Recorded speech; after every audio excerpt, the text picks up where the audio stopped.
Um,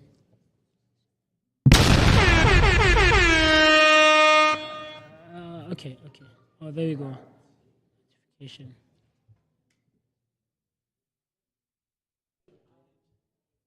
Sorry?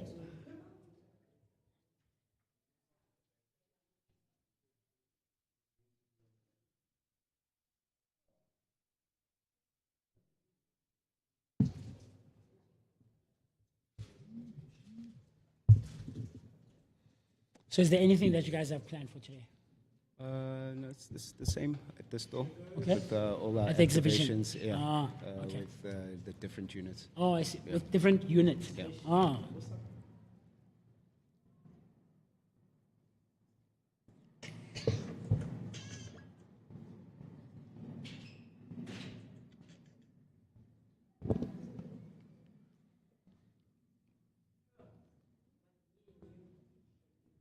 Mo?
It is yet another great day for the Randshow, where you and I get to go on this great escapade and embark on this great journey where we create lasting memories and, of course, moments that will forever stay with us as we enjoy the Easter weekend at the Randshow, taking place at the Johannesburg Nazareth Expo Center from the 17th to the 21st of April.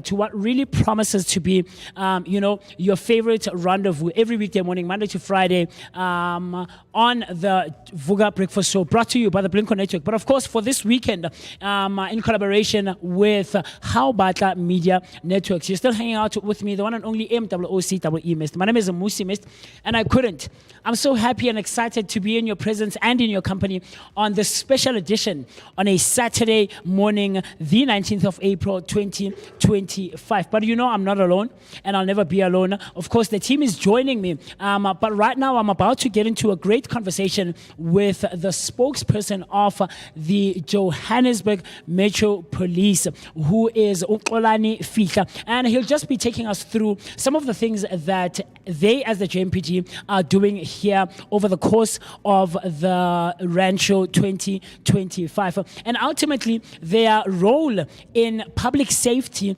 and as a law enforcement unit. So with that being said, Mr. Xolani, welcome. No, thank you so much for the opportunity, and let me greet the listeners and the viewers as well. Yes, sir. Yes, sir. We really appreciate you taking the time to come and hang out with us and spend some time, and, debunk some misconceptions that are there. Definitely. Shed light on some of these issues that regard or relate to the general public. There's so much that we as citizens of the Republic in its entirety are not aware of, right? And I want us to jump into some of those. But before we get to that, let's firstly talk about you. Okay. Because I feel like there's so many people who are aware of who you are, Okay. but never really necessarily get an opportunity to learn just a bit about who Xolani is, Yes. and how Xolani ultimately got into the JMPG, right? So quickly, Nje, Yeah. Xolani, who is he, and what led you or inspired you to find yourself now being the spokesperson of Gauteng for the JMPG? Thank you once again for the opportunity. Yes, sir. Uxolani Gama is Bongos Gafihla, Yes, sir. born and bred in Soweto, go Orlando, Oh, okay. stayed in Pimville, Makoko Kwakomfolo. I see. So I grew up in all those three places. Went to school in schools in around Joburg from the southern. Yeah. So feeling of what the city of Joburg represents. I see. And me getting to where I am, of course, it started through schooling, different avenues and ventures that I've gone into. Yes, sir. I started with journalism. I also did sound engineering as well, a bit of photography. Look at you. Look at that. Into music, and I love hip hop with all my heart. So even though I'm still a police officer, but hip hop is still in my blood, it's in my veins. Yes, sir. But beyond that, then I went to become a Metro Police officer. Never thought that I'd ever End up here. end up where I am, but basically it's through my dad. My dad, old school generation, when you do the music especially. Yes. How are you going to get paid? I mean, the arts is regarded as one of those careers that Yeah. are not, or will be successful for you in future as an adult. Yes, Definitely. sir. Yeah. So he said, hey, try being a Metro Police officer.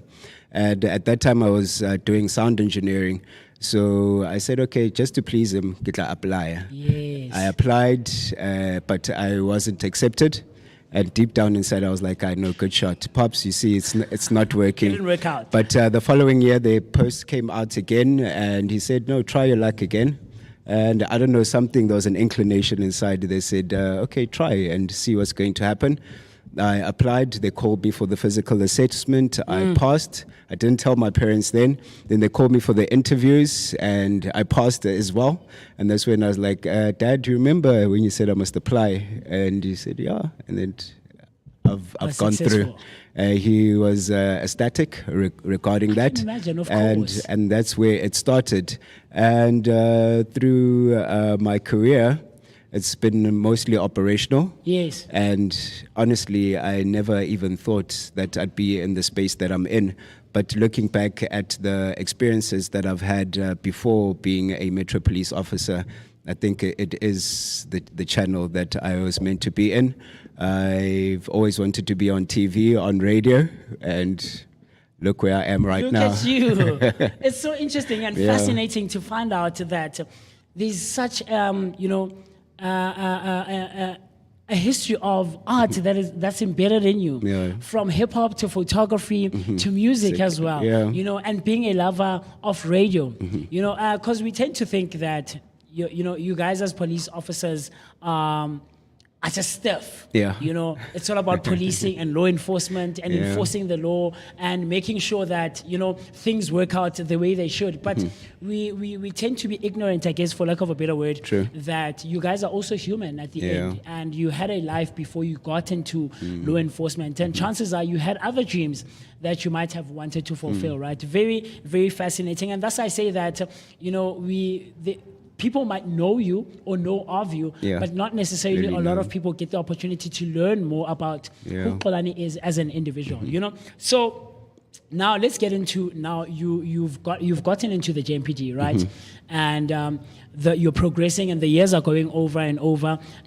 You find yourself getting into the space of being the spokesperson, the role that you are currently in as an officer in the JMPD. Yes. How do you get to that, and what is the role of the spokesperson for the JMPD ultimately? Okay. How I got into that, they were looking for media liaisons through different regions within the department. Yes. And different units as well. I was approached, and we started writing some articles, sending it to the public safety department when they do their news articles. And from there, we were approached by Josie FM. When Pra Obs, I'm not sure if you know Pra Obs Sabasa, he had left Josie FM then, so they were looking for people who would assist doing traffic updates. And then I started doing that with one of my colleagues, Lindin Toy. Yes. And it progressed where then she said, it's not her space, because I was doing the morning breakfast show, and then she was doing the afternoon show. So then it progressed me doing all the shows. I see. And from there, then the department actually recognized when we had a new chief in 2018. Okay. Recognized the potential, and he then approached the then spokesperson, Mr. Wayne Minar. I'm not sure if you're aware of him. Yes, I've heard the name before. You approached Wayne. He's like, "Guy, Wayne, this is the guy we need. This is the guy that you're going to be working with from now." And honestly, I did learn a lot from Mr. Wayne Minar. He's a very seasoned and highly professional spokesperson, recognized throughout the country. And one incident that comes into mind, there was a chiefs forum where all the Metro Police chiefs come together. Okay. And JMPD was hosting it. And the chief of the Metro Police in Cape Town was also here, and his name is Wayne. As well. And then he was like, "Mr. Minar, it's a pleasure to meet you. Everywhere I go, people think I'm you." Yes, because of the name. Because of the name. Yes. So he is very, very prominent. And fortunately, I got to learn the best of the job from Mr. Wayne Minar until he retired in 2023. And that's when I was not necessarily officially, but then recognized as the only spokesperson for the department. Until then, I was promoted as well from being an officer to a superintendent. And that's when it became totally official that now I'm the spokesperson for the department. Cool stuff. Very interesting, very fascinating as well. I always tell the team here that me personally, and I'm sure someone else who's watching and listening out there, could concur with me and relate to me when I say that people's stories are very fascinating. Because what we get, for instance, if someone is a regular watcher and a viewer of ours, we see Musi Kwako Radio, from Vooka breakfast show, but they never necessarily get to know my background. And when you come out with all of these things and how you got to the place that you're at, it's always fascinating. All the hurdles that you've gone through and your journey in its entirety now. So now you get to a point where you're the spokesperson, Yeah. and there's so much scrutiny. I would say across law enforcement as a whole, and not just different units, whether it's SAPS or it's JMPD or EMPD. I feel like across the board in our country, law enforcement always has so much scrutiny surrounding it, right? And misconceptions. What are some of the ones that you have found since you have been being an officer in the department? What are some of the misconceptions that you have recognized or come across? And how do you now, as a department, try to go over them and break them and try to educate, I guess, the Republic that this is not true. Yeah. This is how things should work, actually. Yeah. I think there's two that come to mind. Yeah. Firstly, the one that Metro Police or police officers are not educated. It's just matric and driving license, We know those are the prerequisite requirements for you to enter into the space. But as my story has unfolded, and maybe the viewers and listeners have been watching, that it's not only about matric and driving licenses. People come with previous experiences and educational qualifications as well. And within the department and the city, they do promote people getting educated, studying further, and for you to progress within the ranks, within the JMPD and any other department in the city. Of course, you need to have better qualifications, have your degrees. We have people with PhDs, we have advocates who are officers, and people will take them lightly on the road just because you're being stopped by this person and he maybe doesn't have a rank. It's just a normal epaulet, and you think, good, it's just an officer. That you'd find that person is actually an advocate. So we do have very learned people within our department. Another big misconception, that one, I wouldn't say it's a misconception as much. It's 50-50 that all Metro Police officers are corrupt. Unfortunately, we do have those bad apples within the ranks, but it's not a majority. With what we have seen, of course, then it paints the whole department or the whole law enforcement fraternity in a bad picture. With black paint, essentially. Yes, definitely. But we do have a lot of good officers who are serving the city of Johannesburg and the residents of Gauteng in totality with pride and dedication. We have officers who go beyond the call of duty, who have assisted ladies giving birth in the streets of Johannesburg, and that takes guts for a person to do that, as well. And courage. So we need to break those misconceptions. Absolutely. Of course, we do have those bad apples, as I did said, and there are mechanisms that are put in place within the department for reporting that and make sure that we do take corrective measures. And if a person can't be corrected, then we take punitive measures and remove them from the system.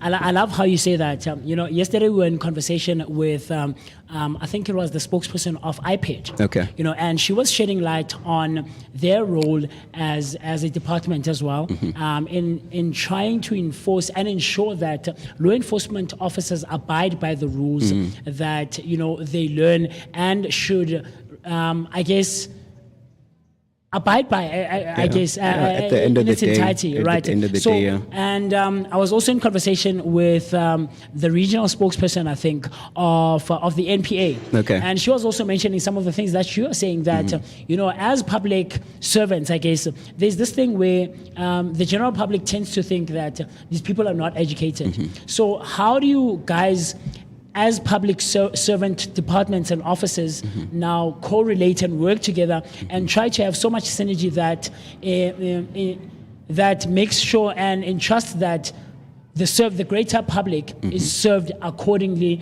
to the rules that we abide by as a republic in accordance to the Constitution? First, I think it's a collaboration when it comes to any type of civil matter or laws within the country. It's not only the responsibility of a single department or the government by itself as well. We need collaborations within ourselves as government departments Yes. And we've been doing that, working closely with the NPA, with the judiciary system, with the IPID as well, because they can also advise that we do get these complaints. As a department, please look into it and try to address them. And through our internal affairs unit, which is a unit that investigates any misconduct or corruption within the department, they have a proactive unit which then goes out to our various units and regions, and then enlighten and remind officers about their ethical behavior and how to police ethics as well, and how to treat the public and what is expected of you. So we are putting those efforts into place. But also when it comes to collaboration, it's also with the community. That's what's most important, because if you don't have the buy-in of the community, then it becomes a futile exercise. So we need to also go out to the community and remind them that we are here for them.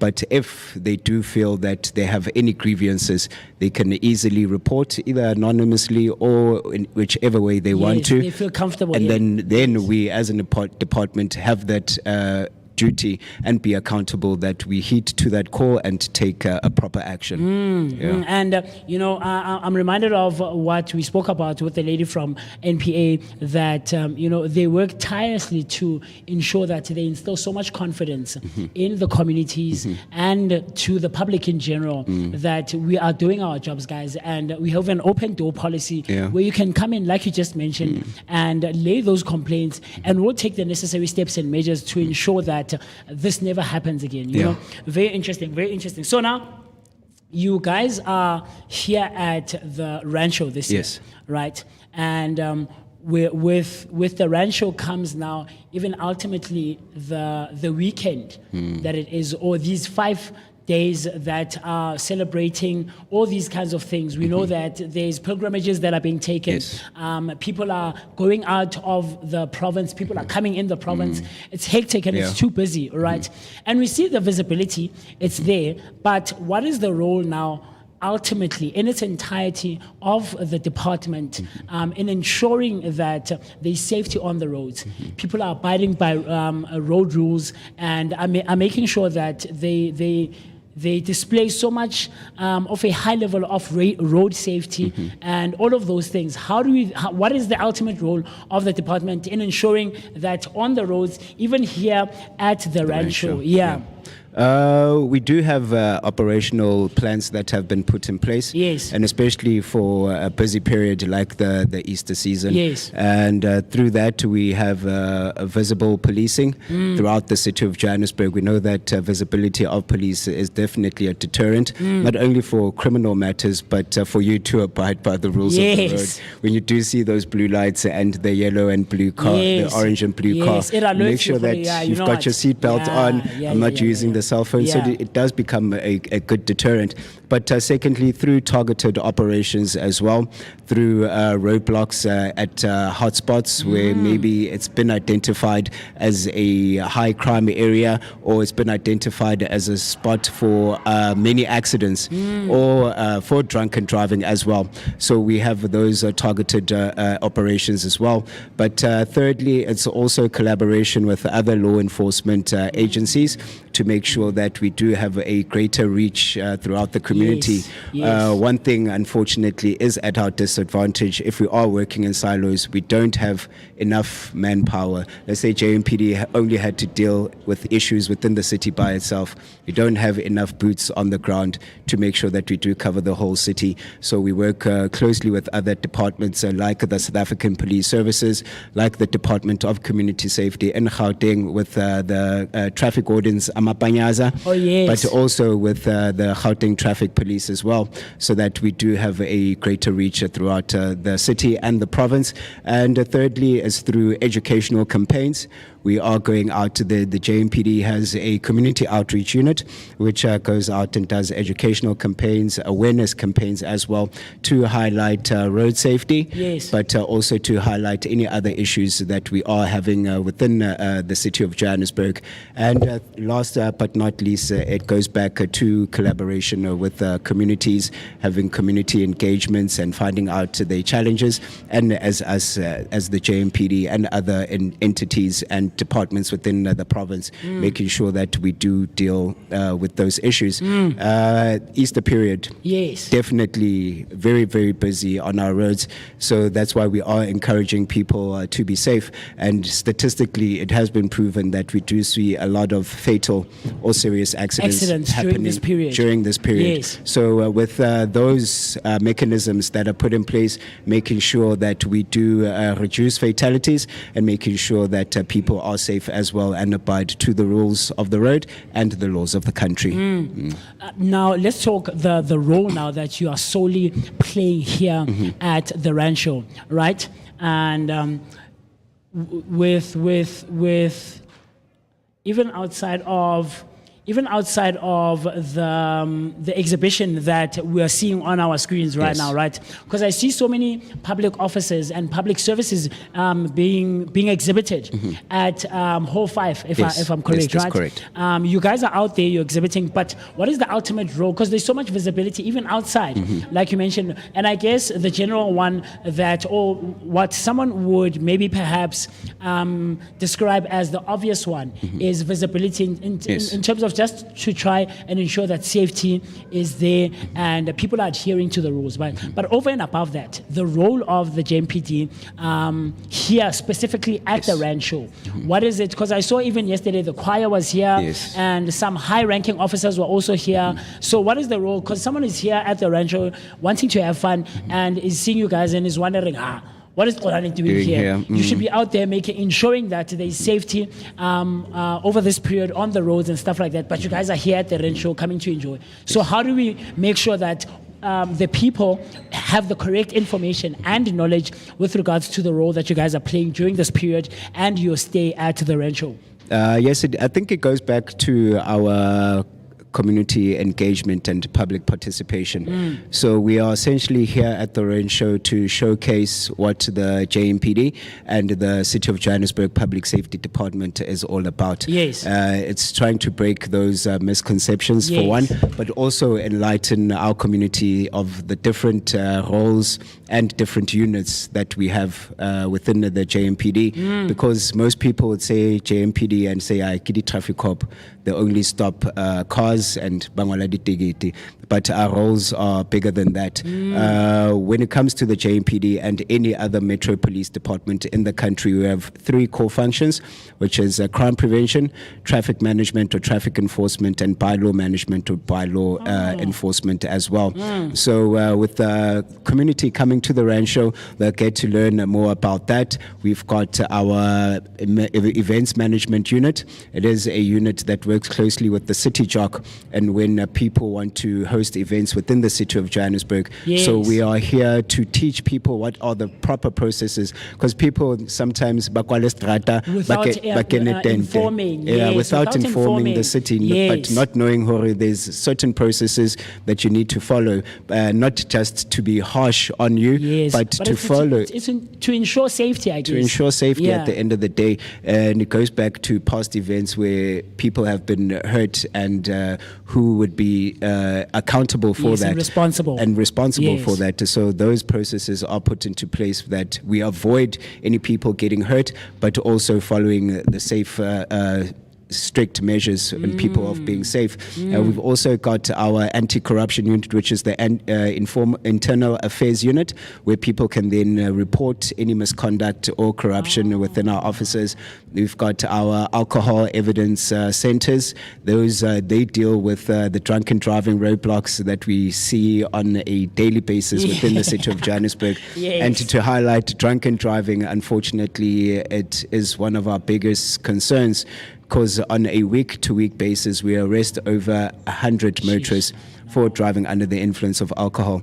You know, Renalo rata these statistics, and when you see that we've arrested 100 people, and it becomes great, and especially if it's for crime prevention. But when it comes to drunken driving, then it shows that people are not heeding to that call, and people are still partaking in that dangerous activity. So we are heeding to people that please don't drink and drive.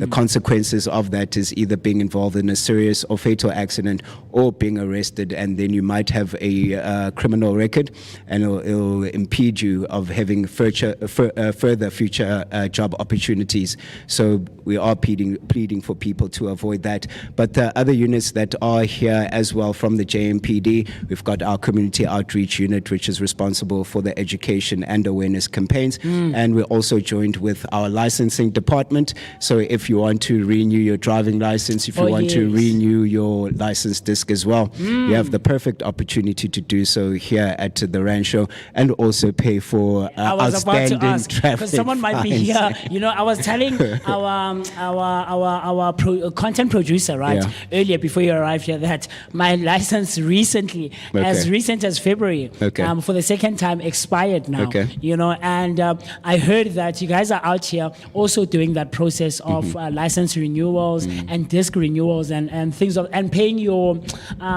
tickets, your traffic fines. Yes, your traffic fines. But as you can see on the screen right now, you know, our team is out there showcasing some of the things that you have here as the exhibition for the JMPT. So I was about to ask, because someone is listening and watching and seeing your guys' presence and saying, Palani, can I come and renew my license for free? So the process is still the same as if I were to go to your offices. It's just that now here you're bringing it to the people, as opposed to the people having to come to you guys. Very cool stuff. You mentioned now public safety. And like I said, you know, we were in conversation with various departments and offices, right, that also have the role of serving the greater Republic and the general society. Public safety now doesn't only involve you guys. You mentioned that there are other departments and offices that you work collaboratively with, right? How do you guys do that? And what are some of these other entities that form part of the public safety, I guess, umbrella, right? Because we only know it's just the MPD, and public safety is ensuring road safety or crime prevention. But it's more vast now that you mentioned. How do you educate, and what are some of those entities that you guys also work with very closely? Public safety, it encompasses different departments, not only the JMPD. I think people are aware of the JMPD. They are aware of EMS, which is the emergency we also management had a conversation with them. services. But we've got other departments. I did mention licensing. Licensing falls under public safety. We've got disaster management as well, which is a department that is very critical and important, and especially within the dynamics of the city of Johannesburg. They are the ones who can actually warn people regarding having thunderstorms or heavy rains, and what precautionary measures people should be taking if we are going to be having tremors that like we have been having within the city of Johannesburg. Yes, in the recent years, and very often so. True, and they can then detect that is this tremor going to be at a certain Richter scale, and people need to evacuate a certain place. But also if disasters do happen, like having informal settlements being set alight, so they are there to assist those people with relief systems. So and we've also got the Intelligence Integrated Operational Center, which is responsible for the CCTV cameras and surveillance within the city of Johannesburg. And that department works closely then with the JMPD, but not only the JMPD, other law enforcement agencies within city of Johannesburg and other entities within the city as well. Not only checking for crime, but if streets are infested with illegal dumping, then they'll be able to tell departments like Pick It Up that on a certain street we can see that people are dumping. Can you please get units or teams to come clean that up? JRA, if there are potholes, if street lights are not working. So it encompasses a lot of entities within the city of Johannesburg.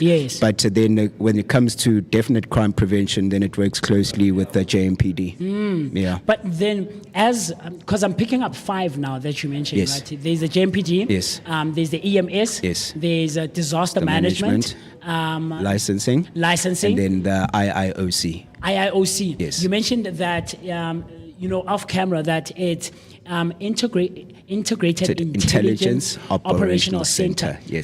I've never heard of that personally. Someone who's watching and listening out there has never heard of IIOS.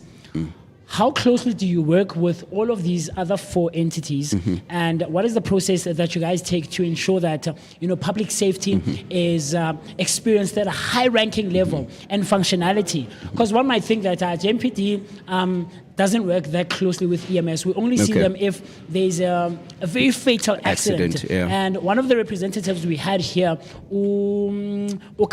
I forget her name, but she was mentioning that she is an advanced life support officer, right, within the EMS. So how closely do you work with these other 4 entities to ensure that there's high functionality, at an operational level, and also to describe what the IOS is and its role within the 5 entities as an umbrella body? For one, as the 5 different departments, we report under one head, which is the head of Department for Public Safety, we also have one political head who is the member of the mayoral committee responsible for public safety in the city of Johannesburg. And I think having those heads, it helps us to coordinate our efforts, ensuring that public safety is a well-run department.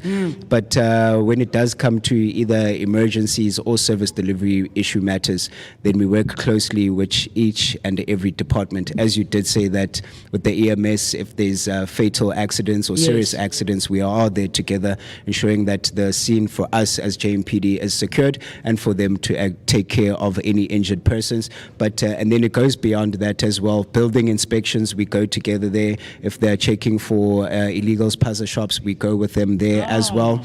And when it comes to disaster management, of course, if there is any preempted disaster that might happen, then we would coordinate any methods, either maybe closing off roads and making sure that people are evacuated from a certain place. Then we work closely with them. And then with licensing, it's you can say it's our twin department, because licensing then deals with motorists and vehicles which are on the road. And we, as people who are enforcing, either a vehicle doesn't have a valid license disc, or a driver doesn't have a valid driving license. So it is important for us to coordinate that as well.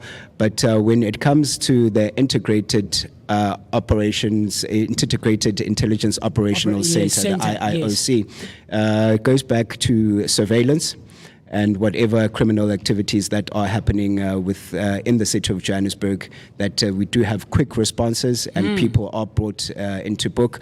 We have recovered close to 500 vehicles. I say from last year in August 2024 was over 500 vehicles, over 65 people that have been arrested, and they have a close working relationship with Vooka, where we've signed a memorandum of understanding with them. We know that our cameras as the city, not all of them are operational at the moment, but Vooka has close to or over 6,000 cameras, and with us tapping into that network, they will make sure that we've got an eye across the city of Johannesburg. And with Vooka partnership, it is important because they have highly sophisticated systems which can in place which can detect number plates, which can they've also got artificial intelligence which can detect facial recognition as well. And with that, let's say a vehicle has been picked up that it has been used in commission of a crime in Southgate, their cameras can pick that up, and the vehicle is moving maybe in Sandton. Does pick that up, that vehicle that was in Southgate is now in Sandton, and then operational officers are then deployed to make sure that we intercept that vehicle, and whoever is in that possession of that vehicle is then brought into book. So that's how close this relationship is with the IIOC, but also with the partnership with Vooka. Yeah, very interesting. Because there's this, and I stand to be corrected. Of course, you'll enlighten me on this one. But if memory serves well, there was a new thing that was signed and approved to be enforced now as a law that as a citizen, if I have I guess for lack of a better word, a surveillance camera. Camera at my house, right? But that is facing my entrance, the entrance of my yard. You guys now, I guess by law, allowed to come and want to tap into request that. any Should footage. now that in the incident that something might have happened 5 houses away from my house, and my surveillance caught that, right? Now I have to register that I have a surveillance camera that's facing my entrance, but also picking up things that are happening on the road, yes. as part of public or government, government property, I guess, Yes. right? Why should I now disclose that I have that? Because and now I'm trying to play devil's advocate. Yeah. I could say that, Xolani, this is your private property. This is privately owned equipment and surveillance. Why should I need to disclose to the government that I have this in operation? Okay, the City of Johannesburg, the council has approved the CCTV bylaw. Yes. So it has been promulgated by the Johannesburg City Council. But with that, it goes back to community engagement and collaboration. As we did say that it's not only the responsibility of government alone to be dealing with public safety. Matters of crime and public safety. Yes. So we also need a buy-in from the community as well. And you having those registered cameras and not necessarily facing your public property, but facing the roads, it'll ensure that if anything does happen, then we do get evidence, we do get that footage, and make sure that people are brought to book as quick as possible. We've seen with the partnership with Vooka, how it has helped and how we've been able to tap into rapidly so. Yeah. Quick responses as quicker prosecutions. And with us having that buy-in within the community as well, we make sure that we do have a holistic approach when it comes to crime and prevention and law enforcement as well. Yeah. I love that. I love that so much. So you touched base on the CCTV that is around the city of Johannesburg, mostly because when we went to the exhibition there, we saw that it is mostly in the CBD. Right? Yeah. And now, how do you guys ensure that the greater public is knowledgeable about this? Now we're talking accessibility now, right? Because someone might say it goes against my right, or I can't be surveilled as a citizen going about my day-to-day business, walking around or driving around. Yeah, or the Puppy Act as well. Yes, you get what I'm trying to say? Yes. So how do you guys ensure that there's accessibility and knowledge that is given to the public and individuals going about their businesses, that you should be aware that there is surveillance in certain areas of the city, and this is not something that we're doing by ourselves, but it's something that's been gazetted and eventually got to a point of being approved, and ensuring them of the operational side of it, how it works, what the purpose of the CCTV is, and how it eventually gets to a point where it works and is beneficial for us as the general public. When it comes to the law, of course, before a bylaw is gazetted, it needs to be promulgated to the city council. But there also needs to be public participation as well, where people are then given presentations and also giving an explanation on how this process is going to work. So there has been some public participation with people being given presentations, but I think it also goes back to us enlightening the public with shows like the Randshow, where people can then understand and see what is the greater need of us having these systems and us being able to tap into a greater, larger network of us being able to surveillance the city of Johannesburg, and us having those systems in place will make sure that people firstly are aware and they do participate. But at the end of the day, we can't force people, so we do need their participation at the end of the day. Yeah. I love that. I love that. And effectiveness now. Yeah. Because we touched on accessibility. Now, effectiveness of these systems that you guys are putting in place, right? Because we know that we're living in a society and a world now, and a time that is so technologically driven, right? And there's things like AI that are coming into place, and the world and the times are changing, and there's evolvement with almost everything else, that makes us go by our day-to-day life, and all of these things are aimed at making yours and my life easier, right? how effective are these systems that you guys are putting in place as the 5 entities, especially working in collaboration with each other, trying to be a collective, that entrust that all of these things are put into place and are beneficial for the Republic, like I mentioned, and for the public. But how effective are they?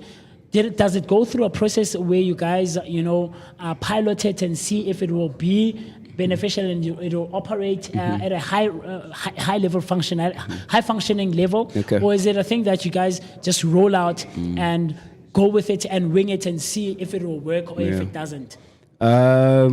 Logically, we need to do things like piloting, having feasibility studies to ensuring that things do work out. So with that, and especially when it does come to the cameras, that's why at the present moment, most of them are situated within the Johannesburg inner city. Yeah. We do have some of our cameras as the city of Johannesburg on Vilakazi Street.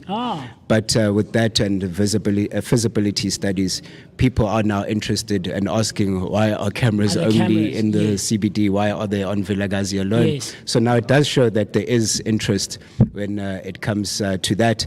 But technology is important, and we need to move on and advance and be up to date with how the world is moving. And some of the systems that we also want to put in is body cameras as well, with complaints that we are getting. So it is easier to track movements and actions of officers, but also vindicate officers when they come into compromising situations. Because at most times when there is any, let's say, an altercation between officers and members of the public, the public will only take out the camera once an officer or something has happened. Is now being shown in the light of being in the wrong. And we only see one side of the story. So at least having body cameras will then tell both sides of the story. Of the situation, and then we can take greater and further action regarding that. But also we want to move on to a paperless system when it comes to writing tickets. Ticket issuing. So at the present moment, we have acquired devices which have been approved by the Director of Public Prosecutions, but we are piloting at the moment. So not all officers are having these devices. You can check a driver's license, you just scan it, it shows you all the details. If the driver's license has expired, or maybe it's a fake one, so it won't read in the system. That system can also check for valid license discs, can also check for any outstanding traffic fines as well. So that is the method and the way that we want to move forward. But before we can implement those, we need to pilot them first and see if they are working. And if we do get a greater response, like with the cameras, then we can have a greater rollout. But then with the cameras, then we've partnered with Vooka, who have a greater, larger network within the city. And infrastructure that they've already put into place. So it makes it easy for us to reach greater, larger citizens within the city of Johannesburg. Very interesting, very educational as well, very enlightening, So now let's talk about in closure now. You guys are out here at the Randshow. You guys are very visible within the city, during this period of Easter. How do I now, as a citizen, I know about you, I've been stopped by traffic officers on the roads, but how do I get in touch with someone like Uqolani, for instance, or just the department in itself, in trying to inquire about various things, or if I want to eventually join the department and all those processes? Is it a social media thing? Do I need to go to the offices in person? Do I check on the internet and stuff like that? Let's touch base on that a bit. There's various ways getting in touch with the department. We've got social media pages on Facebook and on X as well. Yes, sir. And then we do have landline numbers and numbers where people can call to get in touch or find out any information within JMPD. Yes, sir. And also we've got our physical offices through all the regions in the city of Johannesburg, where people can walk in and find out any, or have inquire about any inquiries that they might have. So I'm assuming that this is an open door policy now. Yes, we definitely do have an open door policy. Very cool stuff. Mr. Qolani, I appreciate.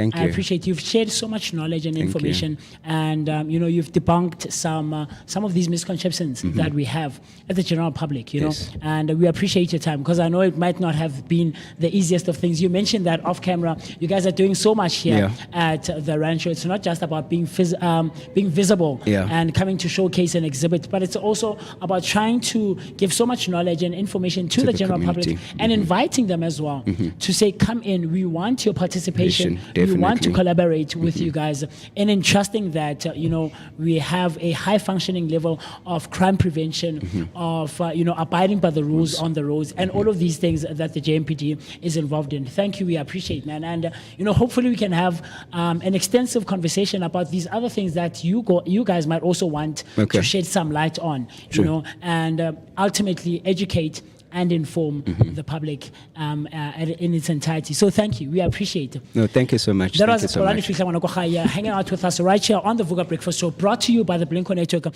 of course, for this weekend in collaboration with How Batla Media Networks. And he was just informing us and educating us and shedding some light on all of the involvement they have in these various spaces with regards to the greater city of Johannesburg. And, it was such an interesting conversation where we learned a bit more about the CCTV, or CC surveillance systems that are being rolled out, in various spaces of the country, or rather of the city. And, breaking all of these misconceptions that you and I might have had with regards to misinformation that's been shared out, and it was interesting and it was fascinating. This is what we do here out at the Randshow 2025, taking place at the Johannesburg Nasrec Expo Center. So with that being said, we've been talking for a while, and let you and I take a very quick break, run to the loo, grab a glass of water, and we'll see each other right after this. Cool stuff. Go,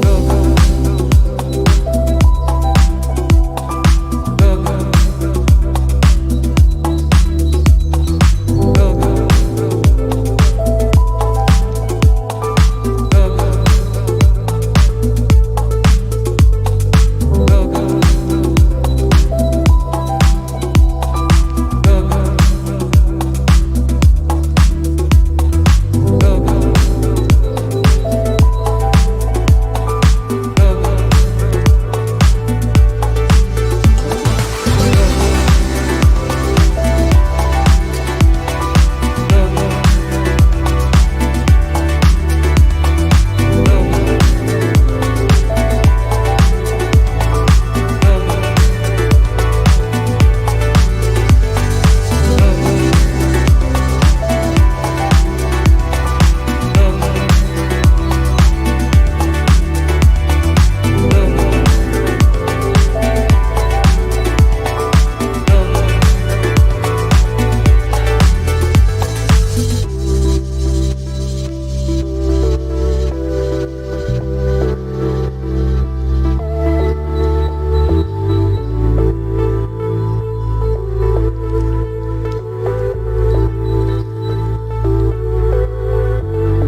Very cool stuff that we're bringing to you right here from the Randshow. There we go. Now I can fully hear myself. You're still hanging out with me, the one and only MOOCEE, Mr. My name is Musi, Mr. And I'm still excited to be in your company and in your presence, bringing you exciting and exhilarating things from right here at the Johannesburg Expo, Nasrec Expo Center, bringing you the Randshow 2025, man. The time right about now is 12 minutes past 10 on a Saturday Saturday morning. This is a special edition because you know that we only, stream and air Monday to Friday, bringing you a dose of positivity that is accompanied by, an energetic start to the day. And right about now is no exception whatsoever. We're going to be diving into a great conversation with Kobus Tuisen, right? That's correct, yeah. And, I was telling them off camera that, I'm very high wary of people's pronunciations with regards to their names. And I never want to mispronounce. And so Kobus and Jason Boruso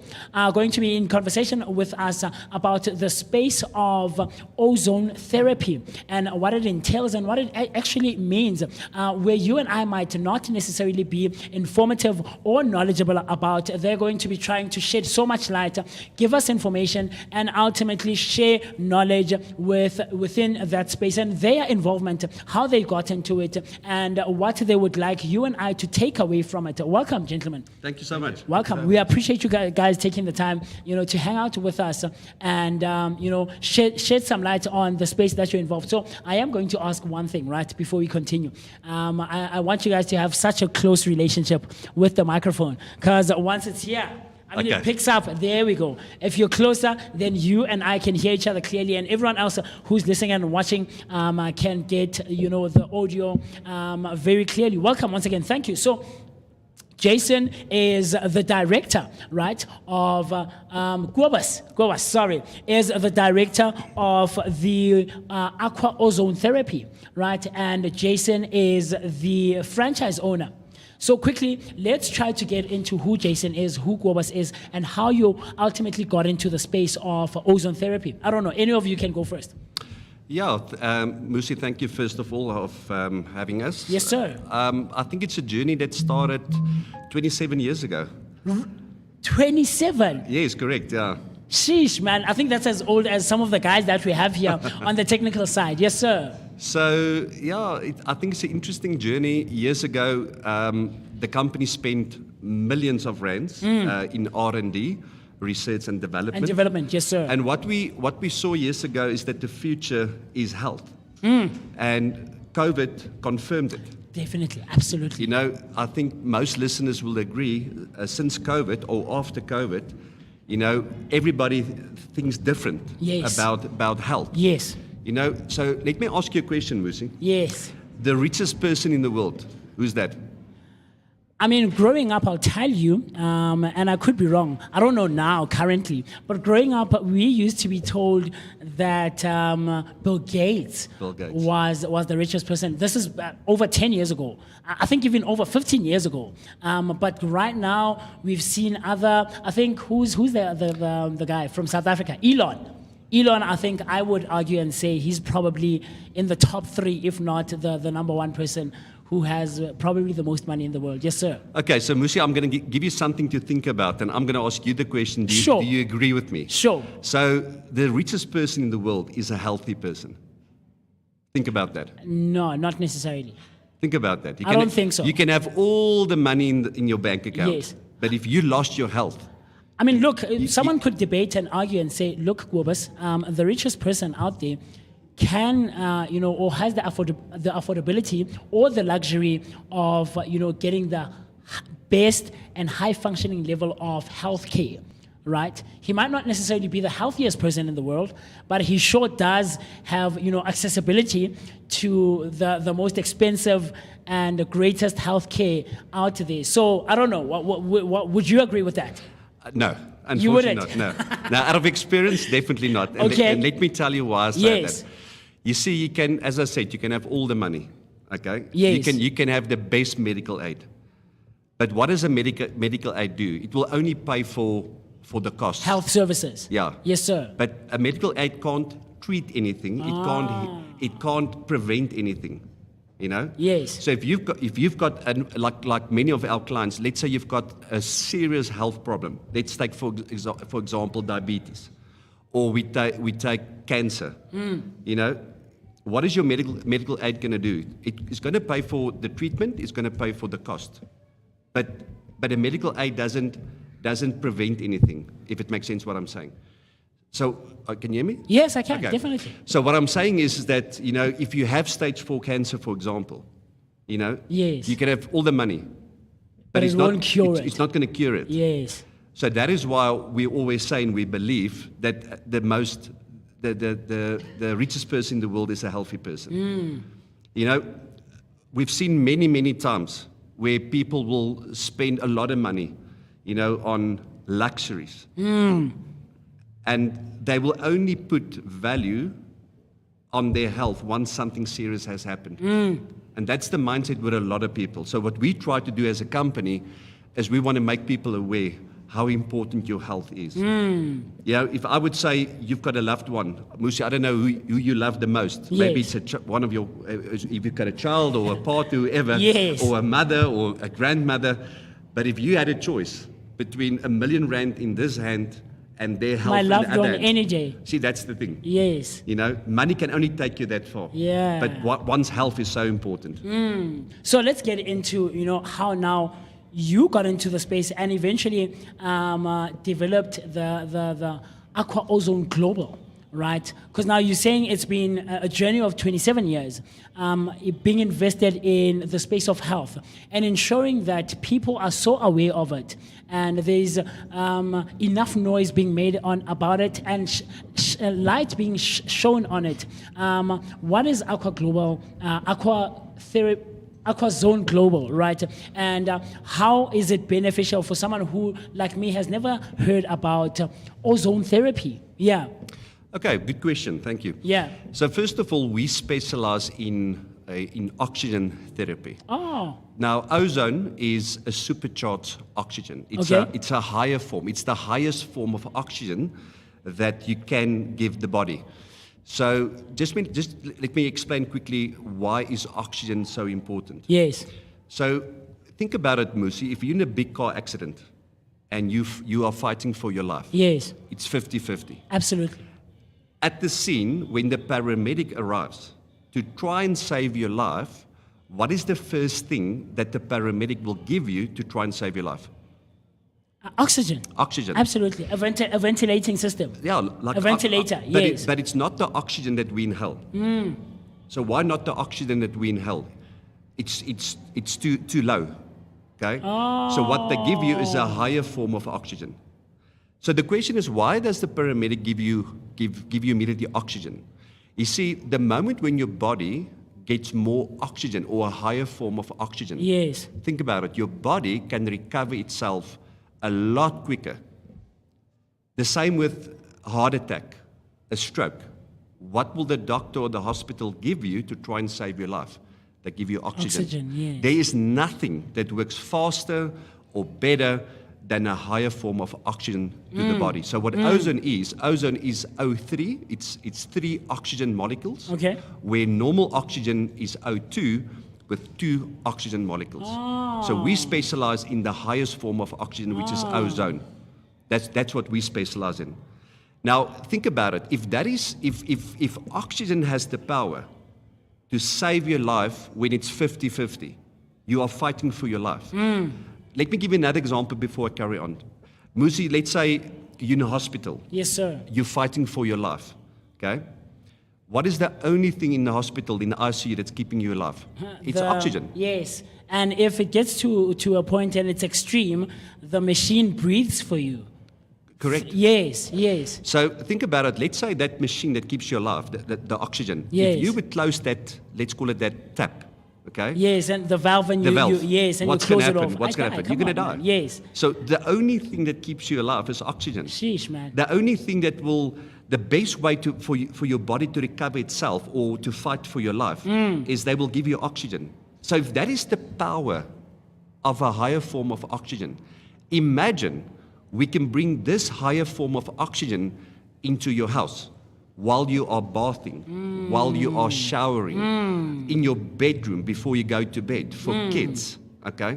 We get amazing results, especially with kids that suffer from ADHD. Oh, wow. So where the brain gets too less oxygen, so with our product, we give them more oxygen in the body, the brain gets more oxygen, So it improves concentration levels. So And we get functionality. absolutely. So we get amazing results, especially with kids as well. Wow. This is so interesting. Yeah. So that's what I want to emphasize is that, there is nothing that works better or faster than a high form of oxygen. And that's what we specialize in. So, what was previously only available, Musi, at most hospitals, we as a company have spent a lot of money over the years Yes. to make oxygen therapy available, but also what's the word I'm looking for? Affordable. Oh, yes. For every household Yes. throughout South Africa. Yes. And that's what we've been doing for 27 years. Yes.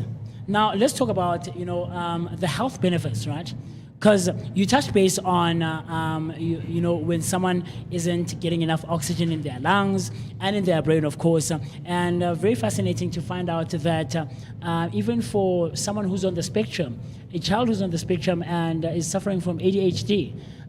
It improves their functionality and their concentration. It's very interesting for me to find out. But there's other things that the body suffers from, especially with illnesses, right? Where one can be prone to various illnesses, or someone like me who only goes through, flu around this time of change of seasons and stuff like that. What are now the other benefits for other chronic illnesses? Are there benefits, and how does it help me with my other chronic illnesses that I have, where I have to take like 5 pills 3 times a day? What are the benefits, and how does it help? Having the O3 or the high level functioning ozone that you mentioned earlier. So very good question. So the World Health Organization proved that there's 3 main reasons, Musi, why people today are sicker than, let's call it 20, 30 years ago. Yes, sir. If you take, for example, something like cancer, in the last 50 years, there's a 75% increase in cancer in South Africa. So 1 out of 4 people will be diagnosed with cancer. 75% increase. At some point in their lives. So, compared to, let's call it 50 years ago, Yes, 1 sir. out of 9 people were diagnosed with cancer. In today's times, 50 years 1 out later, of 4. 1 out of 4, 75% increase. Sheesh. And I can take heart attacks. The Heart Foundation also proved with stats. There's a 127% increase in heart attacks in the last 50 years. 127% increase. Wow. So there's 3 main reasons, Musi, why people today are more sick or sicker for longer periods of time. The first reason is because of poor blood circulation. Now, I don't want to go into detail with that because we won't have enough time. Yes, okay? absolutely. The second reason is because of stress. Now, we all will agree in today's times, okay, all of us, To some extent, we to do some degree, experience stress, more absolutely. stress than ever before. Absolutely. So we all know also the saying, they say that for every action there's a reaction. Yes. So my question is, if we think about this logically, if we all stress more today than let's say years ago, Yes. every action has a reaction. So we can't expect to be as healthy compared to years ago when we had less stress. So with more stress, it will have an effect.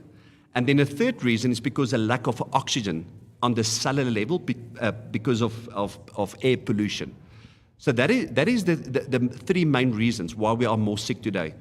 So what our product, to summarize it, we will focus with our technology on those 3 key areas. So with our product, and Jason will explain it now in detail. Yes. So with our product, we help with stress relief. We focus on giving the body more oxygen. And why is that important? If you give your body more oxygen, we immediately stimulate, Musi, your immune system. So you are talking about flu. So why do people nowadays often get flu and staying sick for longer periods of time? Absolutely, because yes. the immune system is weak. It's not as strong as it used to be. Yes. So what higher forms of oxygen do for the body, immediately it stimulates your immune system. Oh, yes. Meaning you are healthier. You will get Yes. less sick. Yes. Okay? And then the third thing is obviously what we also will help is with our product is we help to improve your blood circulation. Oh, yes, yes. So just yes. to end this off, so the 3 main reasons why we get sick, our product focus on that 3 key areas. Meaning that's where you invest in your health. Very cool. So it's almost like having a doctor in your house. In your home. With our product. And I'm going to come back to that, because it's very, you touch based on accessibility and affordability, right? And but quickly, I want to go to Jason now, because Jason is the the franchise owner, right? Now, how do you now get in contact and in connection with Kobus, and what interest, or what inspiration came for you to now get into the space of ozone therapy and oxygen and AquaZone Global? Yeah, I'm gonna keep you busy for Come a long on, man. time. Go for it. I have Go to for explain it. the whole thing. But Go for it. What I can tell you is that about 11 years ago, Yes, sir. I was offered the opportunity to get or to get part of the to become part of the business. Yes, sir. So he gave an opportunity where he offers a free management training program. And in this management training program, you get learned everything from consultant work management, admin, recruiting, whatever it might be, to be able to own your own franchise one Yes, day. sir. So that's how I got in it, and I've been stuck with him for 11 years. Yes, sir. So yeah, I've just always, since day one, had a great passion for it. I mean, he's been my mentor for, like I said, 11 years. Yes. And I mean, yeah, that's how I got here, and that's how I got stuck here. Yeah. Yeah, that's the gist of it. So Yeah. now you, because you're a franchise owner. Yes. Now you probably also have to learn all of the operating systems and the benefits and everything else that has to do with ozone therapy, right? Someone comes, because Global just touched, like I said a second ago, on the affordability and the effectiveness and the accessibility of it. I come to you now as a franchise owner and say, Jason, look, man, how is this now going to give me a holistic experience from home? Because you mentioned that it is a doctor in your house, right? Or how do I get a holistic, full body experience in using the product that you guys offer? Yes. Okay. So the nice thing about the product is it's very, very easy to use. It's very user friendly, and it fits into your daily routine. So firstly, I see you guys have the video up there. So firstly, you guys can see there. So we've got a therapeutic mat.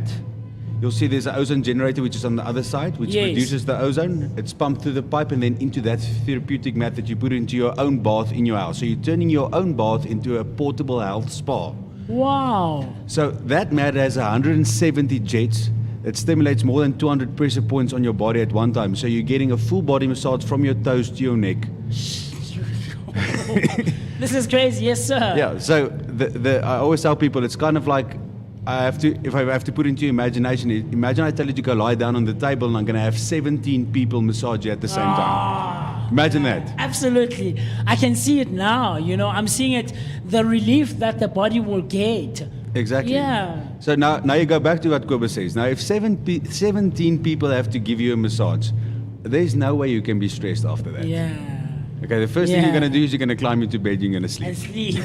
Like a baby. Yes. Secondly, what you must understand, because of the massage therapy that you're getting, what's happening is your blood circulation is increasing dramatically. Because remember now, with that or let me ask you the question rather. If I have to put your hand into hot water, as you guys saw what happened there, yes. If I put your hand into hot water, what's going to happen to your pores? They're going to get burnt, and my skin, I'm going to want to remove my hand. No, I don't mean boiling water, just hot water, warm water, like bath water. No, it relaxes my muscles. Yes, but what happens to your pores on your skin? They open up. They open up. Yes. So what starts happening? Your skin starts breathing, and you start absorbing the oxygen into the body. Yes. So what happens now is the oxygen goes into the bloodstream, and it changes what they call the viscosity of the blood. So the blood flow, the characteristics change, which means that the moment I do that, I can take 40% pressure off your heart, which brings us back to the 127% increase in the heart attack section. Yes. So now you can understand why this helps for that. And thirdly, the moment I up the oxygen levels in your body, what happens to the toxins? They get come out. released. They get released, yes. Exactly. And excreted. Exactly. Yes. So now you're detoxing, but you're also upping the oxygen levels on a cellular level. And just there, I've treated all three Sheesh. of the main reasons why you get sick. Sheesh. And that's one way of using the product. Now, I know there's a lot of people that don't bath, but they maybe they rather prefer to shower. Yes. Okay, so you're going to take that same mat, you're going to put it onto your shower floor, and you're going to stand on top of it. Now we're going to change the therapy. So from a full body massage, we're now moving to reflexology. Oh, man. Okay, now what's the benefit of reflexology? It stimulates the 16 main nerve points under your feet. Yes. But the nice part about the shower is as well, people that shower don't shower for long times. It's like a 5-10 minute shower quickly. I'm in, I'm out, and I'm done. And you're done. Yes. So what's the benefit? So the soles of your feet absorb 4 times faster than any other part of your body. Really? So 5 minutes in the shower does exactly what 20 minutes in the bath does for you. So if you are in a rush, you can still enjoy the therapy. That's why I said it fits into your daily routine.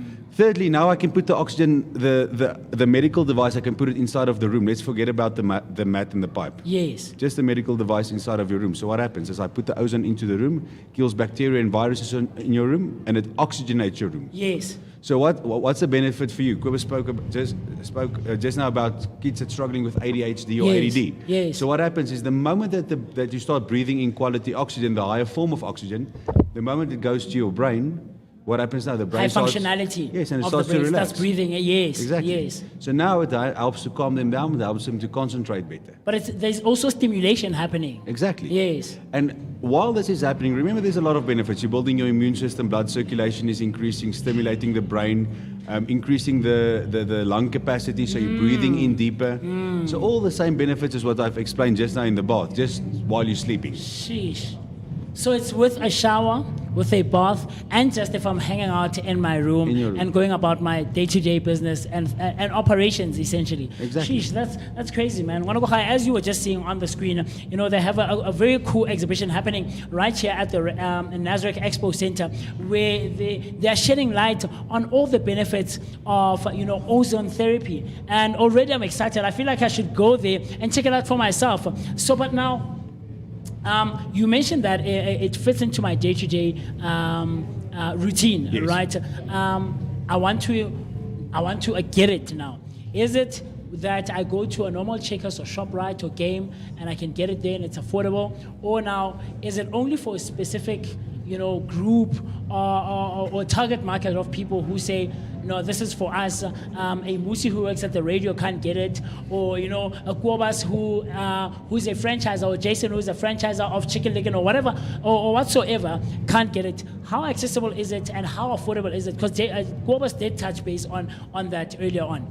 Okay, so first things first is that we do have our main offices are in Pretoria. Yes, sir. So we work from there, 2 of us work. Oh, I see. Okay, but obviously we courier nationwide. So whether you go, whether you're on the Facebook page, whether you're on the website, or you can contact us directly. We'll give you the phone numbers just now, so that people can contact us directly. We also found that shows like these, we're on the radio. Ah, yes. Like with you now, we're on the Yes. radio. We do some TV programs as well. So no, there's no specific target market. I mean, everybody's health is important. Whether you're 1 year old or 101 years Yes. old, your health is important. Yes. Okay, there we go. Now you can see what. Oh, there we go. Yes, the information there. Yes. Yes, sir. So that's what we can get contacted. So you see Kobus' number is up over there, but we will just repeat it for you guys Yes, now. absolutely. A bit later on. Yes, sir. And then also with that, like I said, we courier nationwide. So Yeah. it's not you don't have to be in Pretoria, you don't have to come and see me. We can always schedule a video call if you wanted a video call for info. There's many means to skin a cat. Yes. So now you spoke about, you guys are mentioning the benefits, and they sound great, when we're talking like this, and they sound great on paper. Let's now talk about or get into the space of people who have acquired this, who've used it for an extended period of time, and the feedback that you guys are getting in Pretoria and over and above in general, because you just mentioned that you courier all over the country, right? The feedback that you guys are getting, is it working for the people? Are the people experiencing all these benefits that you guys are talking about? Or is it one of those products where it sounds great when it's being explained to me and it's being shown to me, but when I get home, it's like, these guys cheated me out of my money, and this thing is not giving me the benefits that I was expecting? Very good question. Yes, sir. I think everybody would agree that trust and authenticity is very important. Absolutely. If I talk about myself, I won't do business with any person if there's no successful, proven track record. Yes, absolutely. So I think what is in our favor is, as a company, the holding company is established in 1987. Okay. So we've been established in South Africa, Muzi, for 37 years. Yes, sir. Okay. Well, actually 38 years now, this year, 38 years. So I think that says a lot, first of all. We've got many successful brands that are using our technology. We have elite sportsmen throughout South Africa using our technology.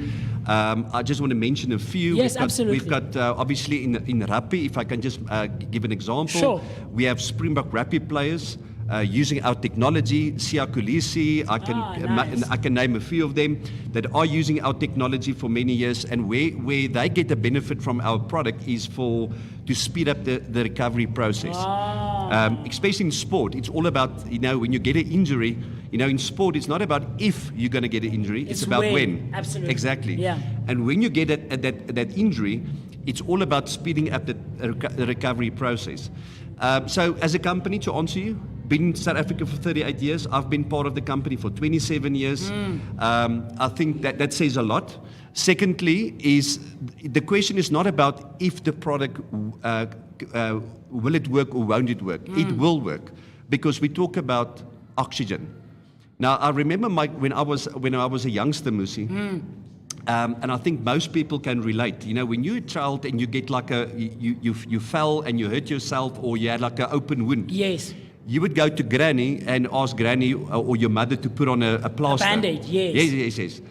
And in the old days, what did they say to you? No, leave it open. It has to breathe. Yes. Okay? Yes. So for any wound, what does that wound need to heal? It needs oxygen. Oxygen, yes. So that's the point. So oxygen is it's a natural form of healing. Your body needs it. So it's not a question of it cannot work for you. If you use it, it will work for you. So the only reason why a client or anybody can say, listen, you know what, I don't get the results, is because you're not using it. So here's the benefit with our product. It can never become a white elephant. Why? You have to bath, you have to shower, Yes. you have to drink water, you have to sleep. Yes. So our product, you can use it in any one of those four ways. Like Jason mentioned, that it fits so well into your day-to-day Absolutely, routine. Yeah. absolutely. Yeah. So let's talk now. We've spoken about benefits. We have spoken about accessibility and affordability and the functionality, right? Now, because health and wellness, there's this narrative that health and wellness is quite expensive. Like I mentioned earlier, that I would argue, or someone out there could play devil's advocate and argue and say the richest person in the world can afford, might not be necessarily the healthiest, but it can afford the highest level of healthcare services. So now the wellness of it and the health aspect of it, someone can say it's expensive and I can't get into it, and this thing seems like it's too much for me. I, as a day-to-day person, can't make use of it. How are you changing that narrative that health and wellness is not expensive? It is absolutely affordable, and health should be a priority for a day-to-day Joe, Tom, Dick, and Harry, as you and I go about our day-to-day lives. Very good question. Yes, So sir. let me tell you a personal story Yes. that I've experienced years ago. I had a client. We were on a radio doing obviously advertisement. Yes. And we had a specific client who phoned me and said to me, Kobus, would you mind coming to my house and do a presentation? Yes. My wife is bedridden, so I would like to hear more about the technology. So I got to the client, and they live in a very wealthy area in Pretoria. So I walked into the house, and the husband asked me, am I okay to do the presentation in their bedroom? Because his wife is bedridden. I said, no, we 100% fine with that. When I walked into the bedroom, his wife lied on the bed, a machine next to the bed with an oxygen mask. Yes. It wasn't a pretty picture. And after I've done my presentation, the woman said to me, you know what, Kobus, if you look at the house and you look at our lifestyle, not to brag, but my husband is a very successful businessman. Yes, sir. The money is there. But we are willing, my husband and I are willing to sacrifice everything just to get my health back. Oh, You see, once you're there, then one will understand how important your health the is. value. And even though they were willing to sacrifice everything, it was too late for her. But here's the point. Every person that are listening now, all the listeners, Yes. maybe it's not too late for you. And that's why there's a saying, prevention is better than cure. Thank you. Absolutely. You know, and I want to leave you with something, and then I would like to get your opinion, Musi, is Yes, that sir. there's a saying that hospital walls have heard more prayers than Than any churches. church will Absolutely. ever hear. I agree. And I think that is something to think about. Money-wise, Jason can talk about it. So the good thing about our company, we also have our own in-house finance company. Ah, nice. So we can even make it affordable for even a pensioner that works on a tight budget. We can make it affordable and working out an installment to invest in one of our products. So talk to me, because you guys are so big on health, Jason. And I'm someone who goes on about my day-to-day business. I'm working on radio, and I'm here at the Randshow. I'm doing business deals and I'm networking. I'm doing various things in my life, right? I never necessarily consider my health just up until I'm sick. Especially like I mentioned earlier on, around the time of change of season, and we're seeing so many people getting the bug that's going around, or flu, or a stomach bug, or whatever else. How important is it now for someone like me who never necessarily pays attention to their health? How is it important to start investing in my health and look into products and consider products like ozone therapy and Aqua Ozone Global? How important is it for you guys, especially? Because like you just mentioned, Goba, so you guys see the people who are out there feeling sick and have no option whatsoever, other option to go to, and you see the benefits and the results, like we just mentioned, the feedback that you guys are getting from the people who've made use of the product. How important is it for us to now start investing absolutely in our health? Okay, so rather than me giving you an answer, let me rather ask you a question. Yes. Okay. So now we've talked about prevention is better than cure. Yes. Okay, so now if I have to ask any listener, most people, if I have to ask you, if you have a car, am I correct in saying that you have short-term insurance? If I have a car, Do you have short-term insurance for your car? yes. What is the reason for that? This is just to ensure that should anything happen, I'm insured and I can be taken care of. Firstly, me as an individual, and that my car can also be taken care of and fixed. And maybe if it's beyond repair, I can get another car, another vehicle. Yes, sir. Okay, so you have to be proactive. Am I right? Absolutely. Okay. Second question: why do you have a medical aid? In the event and in the case that I fall sick, like I mentioned, I can quickly go to the GP or go to the hospital, and I know that the bills can be taken care of, as opposed to me having to take out my own money from the pocket. Now I've invested in that, in the case that it should happen. Yes. Yes, sir. So once again, being proactive. Yes. All right. Same reason. Why do you have life policy? Yes. Same reason. Absolutely. So I can give you a lot of examples. Okay. But now, if I have to change the question, I'll ask you. Okay, Musi, tell me quickly, what do you have in place to protect your biggest asset, your health? What do you have in place to protect that? What are you doing proactively to protect your health? I think, what am I doing to protect my health? Yes. Same as you're doing with your car and with your life policies and all that. So obviously being proactive to make sure something is in place in case something happens. Yes. So what are you doing for your health in that sense? So, for someone like me, we go on about our day-to-day lives, and if you fall sick, of course, there's things like pills and medicine that you'll take, or there's vitamins now, that we're being fed through our social media and TV. Yeah. Those are some of the easiest ones I think I can think of in trying to be as proactive as I can be. As you can be. Okay. Yeah. So let's change the question again. You spoke about chronic medication just now. Yes, sir. So let's assume you had high blood pressure. Yes. And I ask you, Musi, are you struggling with high blood pressure? You say no. I've got medication that I'm using for the high blood pressure. Okay, so now my question to you would be, if your blood pressure medication was really working, why do you still have to take it? You see what I'm saying? Great question. So all these things that you're mentioning is just things that you're doing to suppress symptoms. I want to know, what are you doing to protect your health, not to sort it out once you have the issue. And that's the reason why you need to invest in this product. That's the main reason. I see you. So now, how can people learn or even try the system before making a commitment? Is it a thing where I come out to your building or your shop out there in Pretoria, or do I go on the internet and view it quickly? How do I test it before fully committing to acquiring it and making use of it? No, so what we do is we offer a free in-house presentation.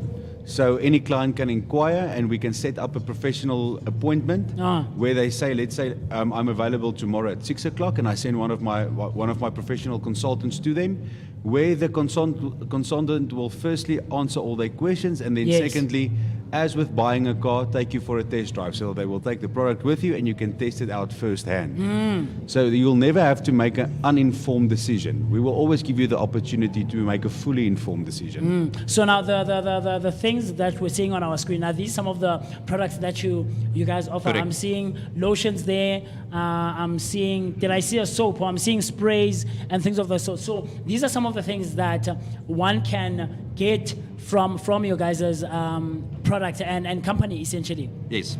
You will see that there's cosmetics, and then obviously our main product, it is the one that you can use in your bath, your shower. And then there's also other products like water purifiers, ozone air purifiers that you can use in your car while you're driving. Yes. You can use it in front of your computer. You plug it in by your USB port. Very good for business owners. In the offices while their staff are working, their brains get more oxygen. In other words, the concentration levels are better. Productivity increases Productivity. Yes. And that is the biggest investment for any business owner. With a product like this in your business, you actually the AquaZone can become your home. No worries, yes. So the benefit is that your risk is also lower for a business owner, because now your staff are more productive. They are healthier, less away from work. So on the website, all the products are there. And like I said, Musi, we can make it even affordable for a pensioner as well. Yes, I love that. Quickly, how can people reach out to you? I saw earlier we had on our screen, your details, but if I want to get in contact with Jason as the franchisor or directly to you, Kobus, how do I do that? Is it a social media thing? Is it the website like we just saw? Or is it a personal thing where you guys give numbers that we can reach out to you? Yeah, I think, Musi, we want to make it always personal. Yes. Look, we want a client it's not a once-off thing for us. Yes. So our client service is very important. So we give our personal numbers, firstly, and secondly, there's a website, details with all the company's details and email and other information. But I think simply to answer your questions by giving cell phone numbers. Yes, absolutely. The details, everything from social media to emails to websites to numbers as well. Yes. So my number is 082 447 2541. I'm going to say it again. Yes, so please. It's 082 447 2541. There we go. As it's appearing on Correct. our screen. Yes, sir. Then on the screen there, the email address is also there. So it's info@aquaozoneglobal.co.za. Yes. So it's info@aquaozoneglobal.co.za. And then Jason will give his number. Absolutely. Yeah, so my number is 081 706 6422. I'm just going to say that again. Absolutely. 081 706 6422. There we go. Mwanakoha, you heard it first. AquaZone Global, based in Pretoria, but they absolutely courier throughout the entirety of our country as South African citizens. They spoke about the benefits, they touched base on affordability and accessibility, and how you and I can make use of this product with no disturbance or interference whatsoever on our day-to-day lives and our daily routines. I promise you, it sounds great. As you saw earlier, where they're exhibitioning right here at the Randshow 2025 in Hall 06 you mentioned, right? You and I can go out there, and of course we're gonna try and make time to go there and showcase and show you firsthand in physicality, in reality, what the product offers and how you and me can make it operational and make you to your right here. Of course, the number 060226, that's 0604933226. A huge thank you to Kobas and Jason. Guys, it was exciting. It was exciting, and it's given me, and of course, I'm sure someone else who's listening and watching, something to think about moving forward. Because you mentioned, like I said earlier off camera, that the body remembers, and health should absolutely be a priority. So thank you guys, and we appreciate you guys taking the time, man. Musi, thank you for your time. Absolutely. Really appreciate it. Absolutely. So, we've been talking for a second. So, let you and I quickly run to the loo, grab a glass of water, a cup of coffee, and we'll see each other right after this. Cool stuff.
Good morning, Vooka Breakfast Show. Now, I hope you guys are feeling fantastic, and we are still here with you, Konala, at the Randshow, making sure that you are serving you fun vibes all the way. But it's not only about fun vibes; it's all about the also amazing stalls that the Randshow also has here, right? But then one of the other amazing stalls that are also here is the Rablicious Cooking Show. Now, the Rablicious Cooking Show is all about weaving in the wellness benefits of rabbit meat. Now, I know some of us are like, but they're so cute and furry. Oh my gosh, I can't eat that. But the meat is very healthy and very nutritious. And if you also know that in some cultures, yes, rabbits are not only just seen as pet, but they're also seen as a way of sustainability and living healthy. But right now, I'm just going to introduce you to Mama D Muluka from Rablicious. How are you doing, Ma? I'm doing good. How are you doing? I'm okay, Ma. Can you please kindly come closer to the mic a bit? Okay. Yes, I'm doing fantastic, Ma. Ma, would you kindly please introduce yourself to our viewers and also anybody who's also watching here live from the Randshow? Okay, my name is Daisy Moleko, well known as Mama D. Actually, I'm a success story for Randshow. Randshow nominated me with few entrepreneurs as their success stories. So they gave us space for free, and then we play with the space and do our cooking show. So I'm 24 years in this business of rabbit farming, doing research and development, especially on the market point of view and how people perceive the rabbit meat. So actually why I went into this business is because my doctor told me to eat the rabbit meat. And I was like, where will I get the rabbit meat? And he said, no, you can farm it, And then I started farming and eating the meat. And then I've realized that, this meat is healthy and people can eat the meat. Let me educate them. And in the process of me selling, at the same time, educate. So that's how the whole story started of the rabbit meat. Now, that is very fantastic. So I'd like to say a very great thank you and congratulations to your doctor for actually motivating you to go into rabbit farming. So, Ma, how did you start Rablicious, and what's your mission and your approach when it comes to rabbit meat? Okay, the Rablicious started with me writing the recipes. When a person buys the meat, he will ask me, Mama D, how do we cook the meat? And then I'll have to explain. Then I saw that this is an opportunity for me to actually put this in a cookbook. So that's how the cookbook started. So I put all the recipes that people were asking me, can I do a pie with this? Yes, you can. Today we're eating a pie. We'll be tasting a pie and a liver. So a lot of people, they will ask us, can we do pizza with the rabbit? Yes, you can. And then we started to do the recipes. So in our cookbook, we have more than 50 recipes on rabbit meat. Okay, now that's like super fantastic. And when you just say that you guys will be making sure that everybody has like a bit of a taste of the rabbit liver pie, you just make me wanna... Yo, o ka re nka dotšha no yana ka ipona ko standing ke ja o itse ke eng sebete sa muka ke ipone ke seja no yana. So Ma, we've also noticed that you have like a pretty good stable following on YouTube. Oh, yes. So far, how is that journey being so for you in terms of keeping your content always creative and most importantly always engaging with your viewers? Okay, the thing is, I'm a teacher by profession. So for me to teach people, it's easy. And I work with my kids. They teach me how to do your social media.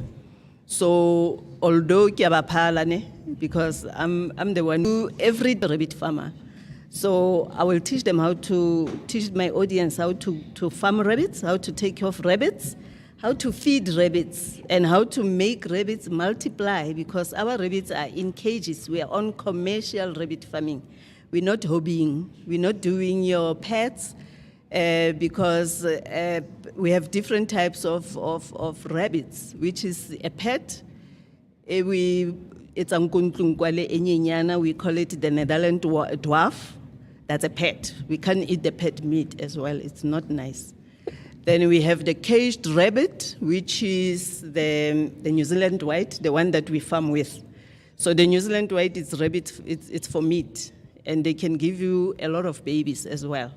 So, and they know how to mother, because rabbits, they breastfeed. And let me correct our listeners and audience, rabbits don't lay eggs. But two, ha una Easter egg e tswang ko rabbiting. Ha itse mo maleng a rabbit intshe Easter egg rabbit ke nama. So it's a myth or rabbit intsha makanda. I don't know, but that yeah. And then we have a free range rabbit. The free range rabbit, you'll find it Kodi golf course. Imatamata, that's a free range rabbit, and Leona iaka immune system ya motho ke e o tlo thola bontate mogolo ba re ba ichaisa ko tseleng. Yeah, that one I can't eat it nna, but somebody else can eat it, but our immune system hides one. So we also have the hare. The hare is a rabbit ele ya ditsebetse kgolo e wild. Leona, not a lot of people can eat that rabbit. Like myself, I can't eat it because everything on the ground, bacteria, all sorts of things. So the commercial rabbit for meat, it can kg anything. Yellow, I don't know how. You know, people. Maslayona ready, ne? So maslayona ready. Abatso sabusi because I like it, and you can't even steal our rabbits. So our stock is safe. You know, yeah, I think I've explained the types of rabbits. So our rabbit is for meat. Yo, Nana a rabbit is a rabbit. There's like no difference. Nope. Whether it be wild or hay, but rabbit, take a rabbit. That's what I had in my own brain. But not thinking about the different varieties of rabbit that is actually out there, including the different meat that a person could find in rabbit. And like rabbits, the person are supposed to eat, and rabbit meat that a person is not supposed to eat. Now that's like very intense. No, that's like very interesting. So, you know, most people normally think that beef and chicken are like the only acceptable meat that a person could ever have. But then rabbit is lean, and it also has nutrient-dense powerhouse, right, Ma? So, Mama T, would you kindly please highlight the health benefits of it when you consume just the right rabbit meat? What are the health benefits that a person could receive? Okay, rabbit meat is a lean meat. It doesn't have fats on it. And then also in omega-3, which you can get go fish. And then it also have a B12 vitamins. So it's highly in protein as well. And it to saleba to bamahluko your heart problem, your cancer patients, those are what main clients, your diabetes, your arthritis, your kidney. Mine was kidney problem. I'm a survivor. So my doctor advised me to eat it so that I balance my diet. So that's why when I go out there, I teach people about the meat, and I love cooking so that they can eat and taste it. And automatically when they I remember actually the first time I saw you. It was on Living Land, like I said. And I was pretty fascinated because I just thought like people when they do rabbit farming, it's probably not you just like grow them so the little kitties could like have a pet rabbit in their house. Until I saw the interview that you did with Living Land, and you literally went ahead and explained the different things that rabbit meat can do and what rabbit meat can do. So what do you exactly do when it comes to timing, temperature, and pairing choices? How do you choose the mating options to say, okay, if I mate this one with this one, then I'm definitely gonna have what are rabbit babies? Let's start there. What they eat. What do you call rabbit babies? Kids. They're called kids? Yeah, kids. Oh, so it's almost like KITS. Oh, Yes. so how do you measure it correctly that, okay, this rabbit is okay for Meat. for meat wise, and then in terms of also the meat itself, how do you know that, okay, the meat that I've prepared is now okay for human consumption? And obviously, how does the mating process work? Okay, I won't go into details, but just briefly. we made the bag with the dough. The dough is a female rabbit. The bag is a male rabbit. Ne? We take the dough to the bag. So renka girlfriend risa ko boyfriend. We don't do it the other way around. So when we take the girlfriend to the boyfriend, which is the dough to the bag, they start to mate. When they mate, they will mate. The guy will climb on the lady again. That's why I know you're into detail. Shaya. Ha shaile sharp, utlo wa hai 3. Then if he gives you 3 falls, akere utlo shaya anamele. Okay, utlo sharp akere. Awele mo fatshe, ke 1 fall. A shape gape, awele mo fatshe. This is the second fall. Then he will give you the 3rd fall. Awele mo fatshe. So he will give you the 3rd fall, meaning that o pregnant. O feditse mo guy, o khathetse, ke go sa wele sa bitre. Then o tla ba khathetse, then ha feditse mo, we take 10 days. Akere tlo tlosa dough, re mo kenya for few hours. They don't get married. Every rabbit has its own cage. So re busetsa the dough into her cage, and then we wait for 10 days. After 10 days, we palpate. We check if she's pregnant. We know velo or pregnant. Akere se re etsa hore we must be sure. Ne? Then we palpate, we feel the babies, and then we'll confirm she's pregnant. We put our records down. A lot of writing and record keeping, it's important in a rabbitry. Then after that, the rabbit will give you from 6 to 16 babies. So if she gives you 6 to 16, let's say she gives you 14 babies, she knows how to breastfeed them. She knows how to take care of the babies because she has only 8 teats where the milk is on koteng. So, otlabanka abalukisetsa the nesting box when they are born. The nesting box setting on tabo boya moyena opakela mo nesting box bana ba kena mo teng. And then how disturb because she knows what she's doing. And then after 5 days, she will breastfeed them. They will start opening eyes on the day 10. And have fair on Baslaha Boya. So they will have fair on the 10th day. Ne? They'll start having fair.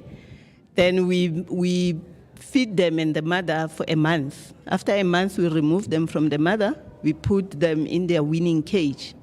In that weaning cage, we prepare them for slaughter, for the meat that we eat and the biltong.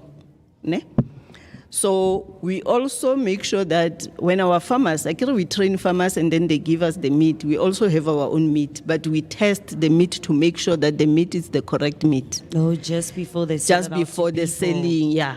And then we slaughter at a registered abattoir because you can't just slaughter it, go mokantlo,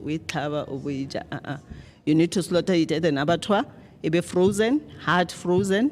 And then after slaughtering, we package it in a vacuumer. Ne? We vacuum seal it, and then we sell. Yo, kismakaleng wana di makatso today. I am so shocked. I didn't even know that a rabbit had like 8 nipples.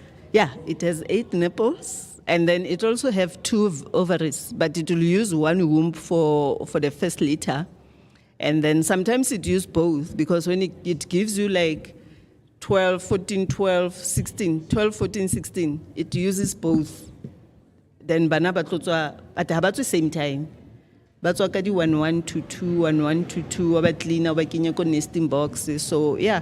So sometimes we use a A1 for the first pregnancy and then aba use the other one for the second pregnancy.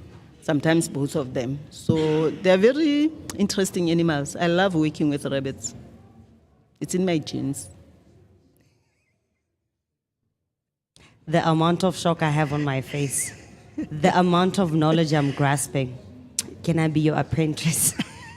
You're I welcome. just want to be your apprentice right You're now. welcome. And also get a chance to actually learn about rabbit farm because I'm finding so many things very fascinating. And then now we come over to the book. So, Mom, can you please tell me more about the recipe, herb-crusted rabbit loin with citrus steamed greens?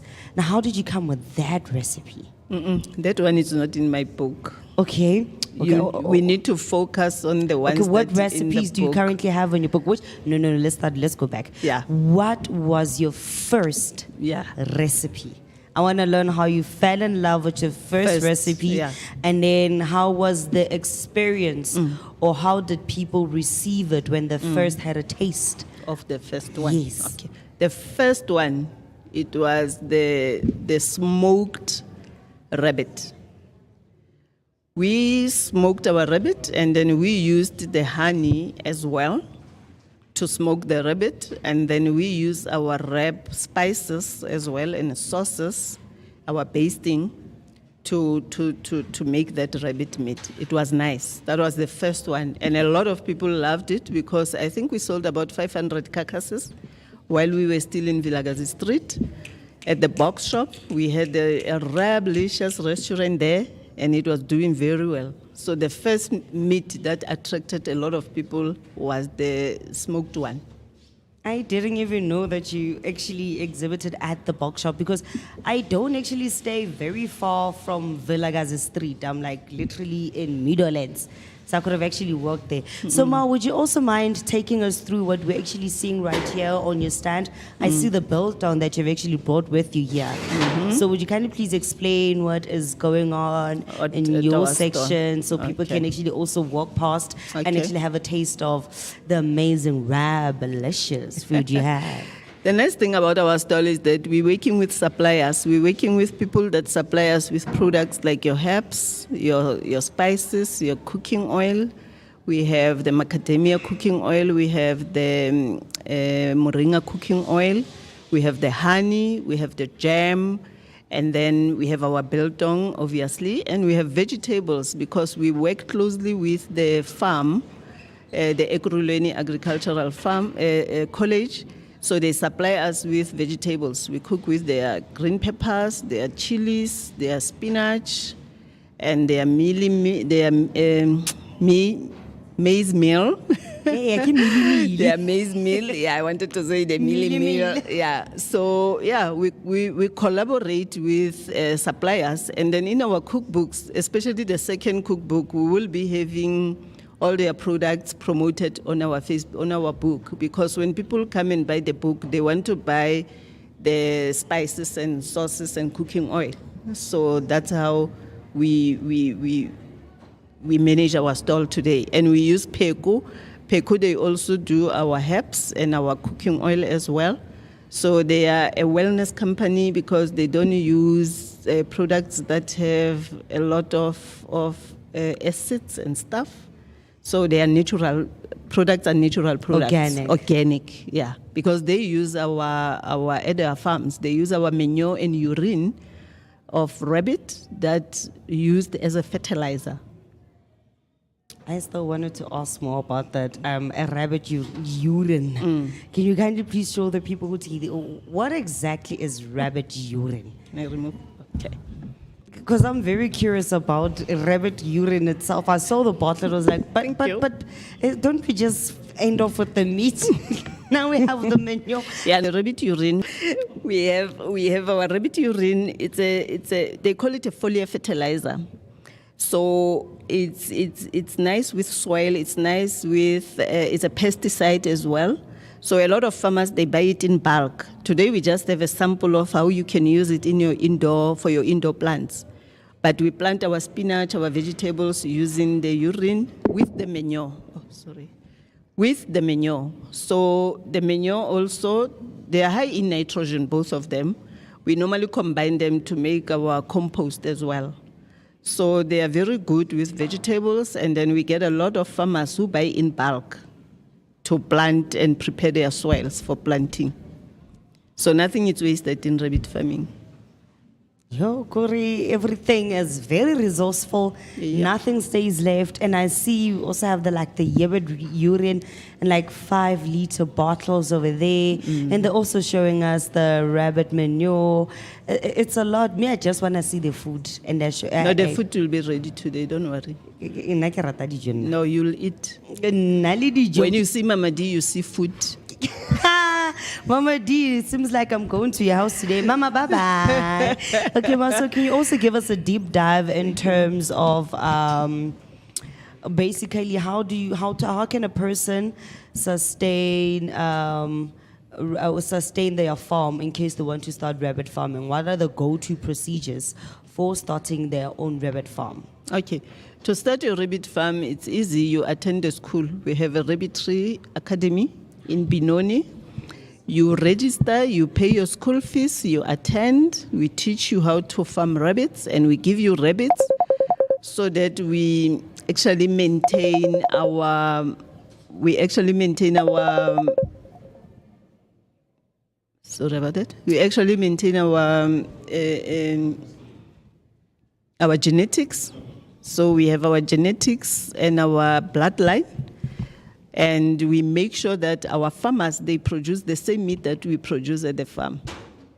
Okay, now that is super amazing. So I also see that how does it also save when it comes to water itself and land? Because sometimes that as much as we can have a farm and have animals, we also need to look at the cost of running a farm.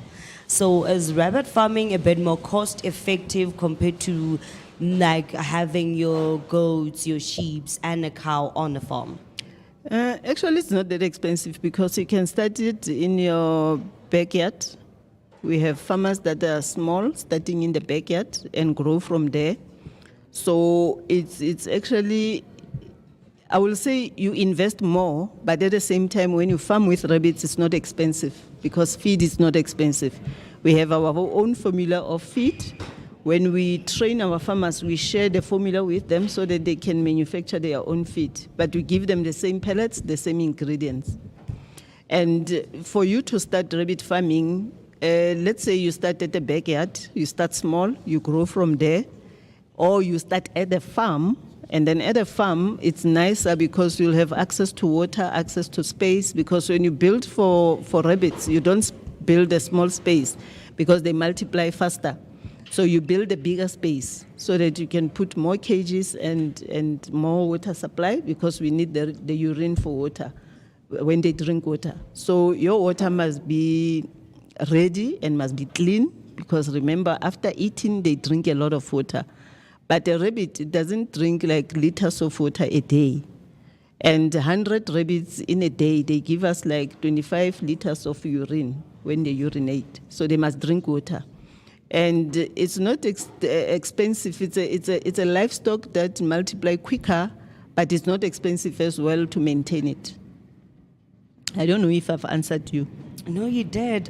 So when it comes to feeding, because we also know that as much as you may have animals on the farm, you also need to worry about the cost of feed, because taking care of an animal when it comes to space, it also counts as a cost for the business, and then it also comes in with water.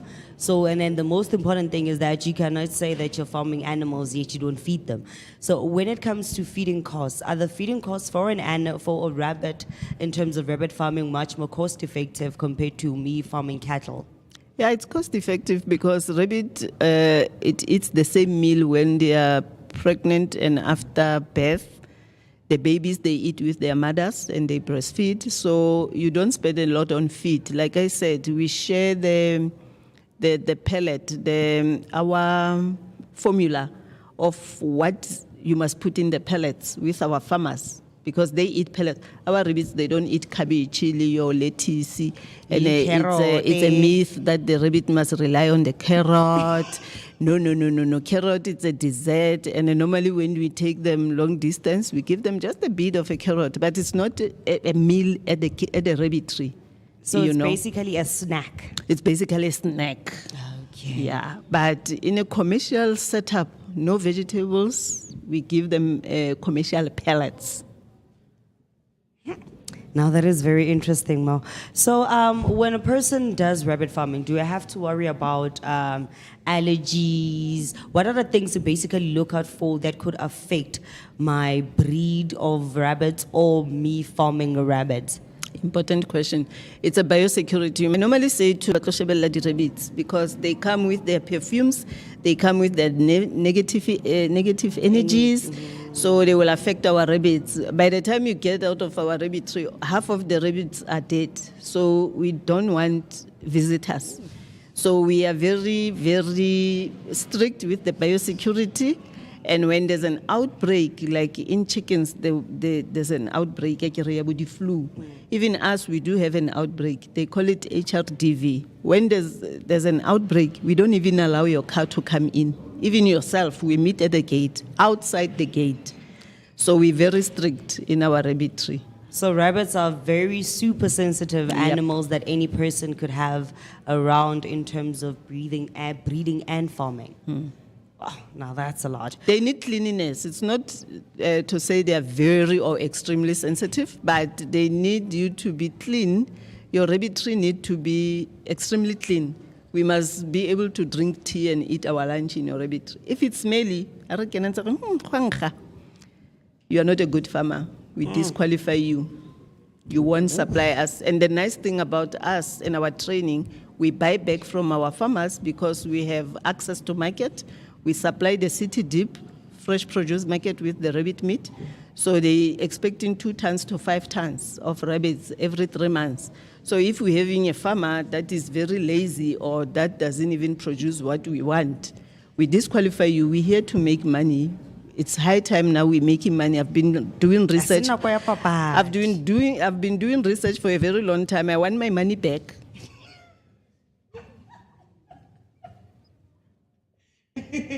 You want your money back? I want my money back. Ain't got no time to play. And then lastly, if we are about to finish, I'm not sure if we are finishing. Okay, so we are about to finish right now. So just before we close off, can you kindly please tell me the top 3 golden rules when it comes to cooking rabbit? And number 2, can you also kindly please let people know where they can get in contact with you when they want to purchase rabbit meat and how they can also get a hold of your cookbook? Okay. Kunche, what's the first question? The first one, I'm top excited. 3 golden rules of cooking rabbit meat.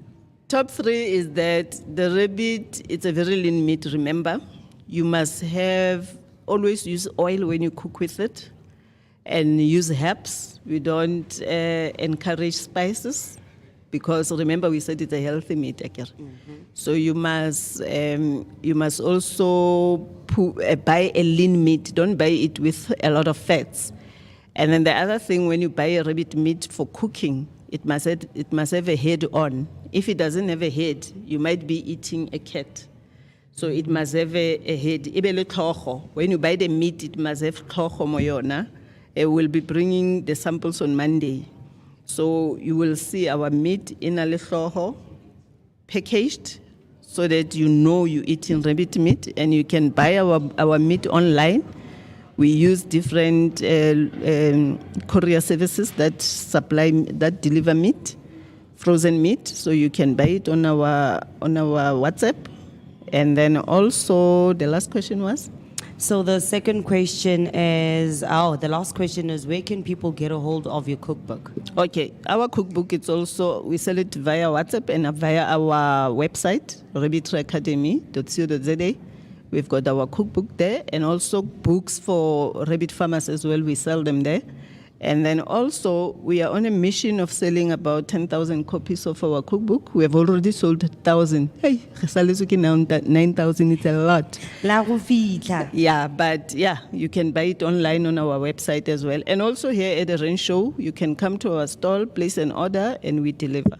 Okay, Mom, can you kindly also leave your social media handles? Where can people get a hold of you? Basically, your social media handles. If the company does have a WhatsApp line, can you also please leave the WhatsApp line so people know that when they wanna order Mama D's Rabalicious meat, they know where exactly to do. Okay.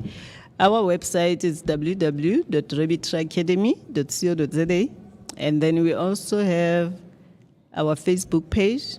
Unfortunately, it's my Facebook page, Daisy Moleko. Reason being, I'm selling my face. I'm selling myself first before the product.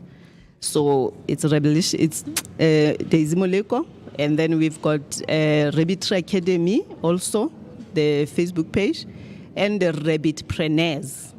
So we divided them into three, and the cookbook has its own Facebook page as well, so that we have all those people know where to go to get whatever product that they are looking for. And then our WhatsApp number, it's 081-581-4199. Only WhatsApp. Can you kindly please repeat it again? 081-581-4199. Thank you very much. Now, I hope Thank that you y'all. guys had a very fantastic interview, actually learning about everything rabbit meat, the benefits, how to farm it, and obviously, most importantly, the school of farming rabbit and learning how to go rabbits. So thank you very much, Mom Thank Daisy, you. for coming through, and I'm definitely coming for the biltong and the pie. Let me just finish and then I'm going to come down for the biltong and the pie. welcome. Thank you very much, guys. Thank you. Don't forget to also head up the Rablicious cooking show, Konala at the Randshow in hall number 6, so you can have yourself a fantastic Rab day. Thank you. Are we done? Thank you so much.